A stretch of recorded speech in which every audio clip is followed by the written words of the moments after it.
Hello mga mare! Ngayon na nga lang ulit ako nakapag-vlog kasi sobrang busy ko talaga nito mga nakaraang araw. Saka awan ko, tinatamad talaga ako magpara-vlog. So ngayon, gayak na gayak ako. Alam niyo ba kung bakit? I-date ako ni paring Alex nyo. So yan, syempre date na yan, oh. Tatanggi pa ba ako? Kaya naman dali-dali akong naligo. At mahirap na, baka magbago pa ang isip. Alas 7 na nga pala ng mga oras na ito. Paano ba naman? Maghapon na kaming tulog. Alas 4 na kaya kami nagising. At wala talaga sa plano ang lumabas kami ngayong gabi. Pero wala eh. Araw ng mga manggagawa ngayon pero yung mga manggagawa ayun tulog. Naglakad na nga lang pala kami ng mga oras na ito dahil malapit naman ang aming pupuntahan.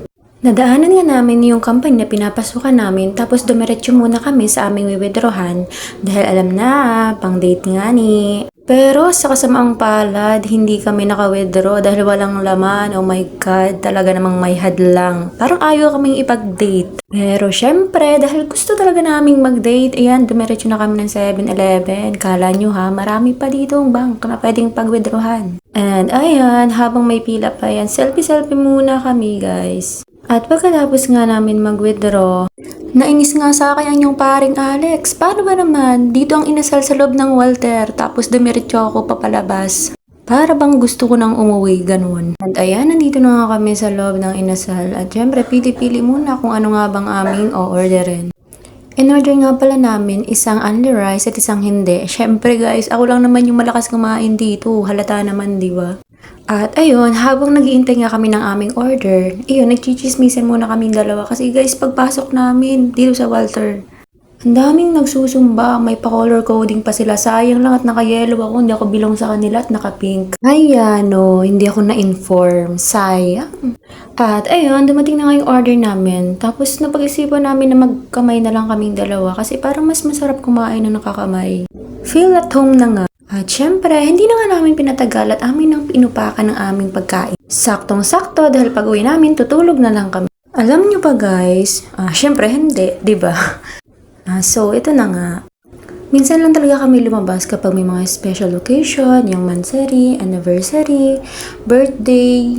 Talagang hanggat talaga may oras kami, ayaw namin pinapalampas yung isang celebration na hindi kami nakakapag-celebrate.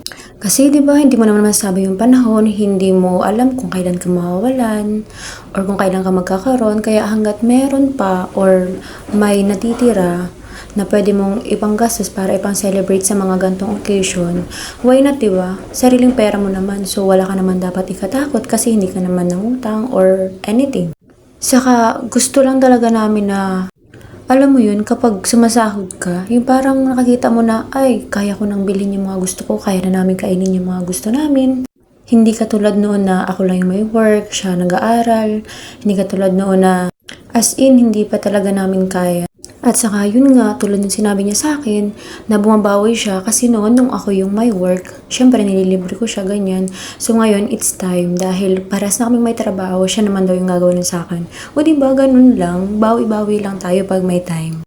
Pero syempre, choice nyo pa rin naman yun bilang couple kung ano yung way na gagawin nyo bilang pagbawi or pagpaparamdam kung gaano kanyo kamahal yung partner nyo. So, yun lang.